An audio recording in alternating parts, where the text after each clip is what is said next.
Greetings once again, friends all over, as we continue on our topic of effective holistic care. I would like to continue by saying that with Phemegprenism that has been developed as an integrative philosophical approach where we are combining phenomenology, existentialism, and behaviorism in order to make holistic care effective. It is important to bring out the fact that all this really is an aspect of eclecticism, which is an issue of deriving ideas from different schools of thought. All right. And so what we are saying is that under the principle of Phemegpren, we're actually developing eclecticism to a higher level. All right. And so it is not the ordinary mere combination of ideas that we are looking at, but it is now going deeper into trying to find out which particular ideas are being brought together. All right. In other words, eclecticism in itself traditionally is a general aspect of bringing ideas from different schools of thought. But we now need to go to a deeper level where we ask ourselves what particular schools of thought or ideas rather are being brought together. And this will therefore develop into different types of eclecticism. All right. And so when we talk of the Phemegpren principle in this case, there is therefore what we're going to develop as Phemegprenistic eclecticism, where we are going to develop or bring together phenomenology, existentialism, and behaviorism in order to bring about what is now effective holistic care into a higher level of a unique Phemegprenistic holistic care. All right. So in other words, Phemegprenism, which was brought out earlier, is actually aiming at effectiveness. In other words, wherever Phemegprenism is applied, effectiveness is the eventual goal. And so in terms of holistic care, when Phemegprenism is applied through Phemegprenistic eclecticism, we are actually expecting to develop effective holistic care. And so generally, a definition of what Phemegprenistic eclecticism is, we can say that it is basically a methodological expression of Phemegprenism. In other words, Phemegprenistic eclecticism is a way in which Phemegprenism is expressed or applied in various schools of thought or fields. In this case particularly, we are looking at holistic care as an umbrella body under which we have holistic medicine, holistic nursing, holistic psychotherapy, holistic counseling, and various other professions. And so when Phemegprenism is applied to all these, we end up having Phemegprenistic holistic medicine, Phemegprenistic psychotherapy, Phemegprenistic holistic care, and Phemegprenistic holistic counseling, and so on. In other words, there's an effectiveness that Phemegprenism actually brings about. And this effectiveness is due to the integration of phenomenology, existentialism, and behaviorism as philosophies of environmental conditioning. In other words, what we are actually now saying is that when we look at eclecticism, where we derive ideas from various schools of thought, we are now going to bring about different types of eclecticism based on the ideas that are actually brought together. All right? And so if you bring about phenomenology, existentialism, and behavioralism in this case, we're going to develop phemegmeristic eclecticism, which eventually develops two particular fields of phemegprenology and phemegphrenology. These are two different fields that actually also are due to an integration of different schools of thought. Phemegprenology, particularly, is a combination of theology, psychology, and sociology, bringing about or developing the idea of a theopsychosocial approach to holistic care. Phemegphrenology, on the other hand, is actually a five integration field of phrenology, reflexonology, theology, psychology, and sociology. And so the two are actually a product of Phemegprenism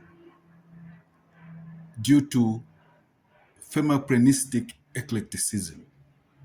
All right? And so we are seeing that as we go further into research, the idea is to develop effectiveness in holistic care. And so with further research, we can actually bring different types of eclecticism based on the combination of different schools of thought.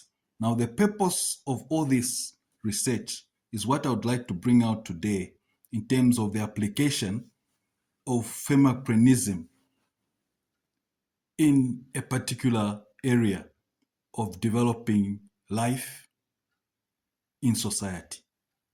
Now, home has been looked at as the basic unit of society, just like a cell is the basic unit of life for every living organism. And in this home, we have managers of domestic affairs who are looked at as the parents or guardians. Now, these parents or guardians interact with offspring or those that are considered as dependents, meaning that parents, as managers of domestic affairs, ought to have a therapeutic effect or psychotherapeutic effect on the offspring or dependents based on the home environment that is created. Because basically, from behavioral genetics, behavior is developed not merely from genetic inheritance, from the biological point of view, but it is also due to the environment that one is exposed. The mind is set based on the environment that an individual is exposed to right from birth or childhood. And so parents or guardians have this responsibility of being psychotherapists of some sort, where they'll create an environment for their offspring or dependents to develop in a particular way. Hence, the importance of these parents developing psychotherapeutic skills of some sort. And so they come up to become psychotherapists in the home by creating an ideal environment for the offspring or dependents to develop and therefore bring about appropriate behavior in society. In this way, the home as basic unit of society will develop individuals with appropriate behavior ultimately. Okay? And so the application, therefore, of Phemegprenism in the home, in this case, is what I would like us to look at, where the parents or guardians, as parental psychotherapists, will be guided by a particular principle, like Phemegpren, which we've brought out in this series. So if these parents or guardians are psychotherapists receive guidance, attitudinal guidance through Phemegpren, which is basically professionalism that we're talking about, where there will be health and moral ethics. They will actually be effective in the home as caregivers. They will actually be able to create an ideal environment for the offspring or dependents to develop in or grow, and therefore become suitable members of society who will exhibit appropriate behavior. And so, Phemegpren in this case can be a principle that can guide the parents or guardians in order for them to appropriately apply their psychotherapeutic skills in the home in order to create an ideal environment which will enable the offspring or dependents to develop appropriate behavior and therefore be able to live in society and behave in an appropriate way. And so the application of Phemegpren in the home as basic unit of society is where we are talking about Phemegprenism being one that we are going to use in order to give skills or guidance to the parents as psychotherapists, where they will develop what we're now referring to as Phemegprenistic psychotherapy, parental psychotherapy, and therefore be effective caregivers in the home by creating an ideal environment that will enable the offspring or dependents be able to respond, be able to develop proper character or proper behavior, which we are now referring to not only as positive, but constructive behavior. In other words, it will now be an issue where we are saying there will be Phemegprenologists, parents who will practice Phemegprenistic psychotherapy in their home and therefore bring about Phemegprenistic holistic care that will have a triple effect of inner healing, renewal of the mind, and discovery of self-identity in the offspring or dependents that they're caring for.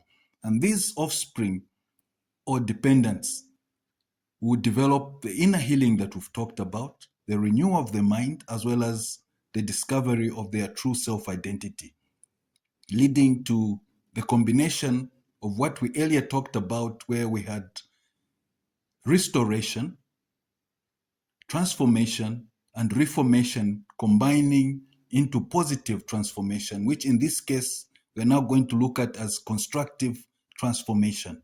This will ultimately lead to constructive behavioral change or positive behavioral change.